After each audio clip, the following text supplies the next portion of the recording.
মা, ও মা, কি হয়েছে? একটা কুকুর আনি না গো। হ্যাঁ, আবার কুকুর? আমি একটা কুকুরকে তো সামলাতে পারছি না, আবার আর একটা কুকুর? কিচ্ছু হবে না, একটা কুকুর আনি না, আমি কিচ্ছু করবো না, আমি ওকে খাওয়াবো, দাও। এই যা, কলতলায় চলে যা, বাসনগুলো পড়ে আছে, বাসনগুলো গিয়ে মাছ। কাজ করছি মনে, কাজ করতে দে কিন্তু। প্লিজ একটা আনি না মা। জ্বালাস না বলে দিলাম। ও মামা, প্লিজ প্লিজ প্লিজ। আবার ঘ্যান ঘ্যান করছিস কানের ধারে।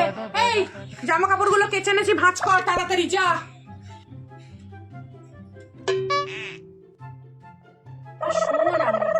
শোন আমি দেখেছিস, প্রথম থেকে যদি তোকে না পুষে ওকে পুষতাম, ওকে মানুষ করতাম, তাহলে বোধহয় এতদিন কাজে দিত। শো মা, শো, লক্ষ্মী খেয়ে নাও, শোনা খেয়ে নাও। কোনো কাজ করে না বাড়িতে, শুধু খাবে দাবে আর ঘুরবে, আর শুধু মাকে অর্ডার করবে। দেখেছিস ও কত কথা শোনে। এখন তো আমার এই কুকুরটাই সব। এই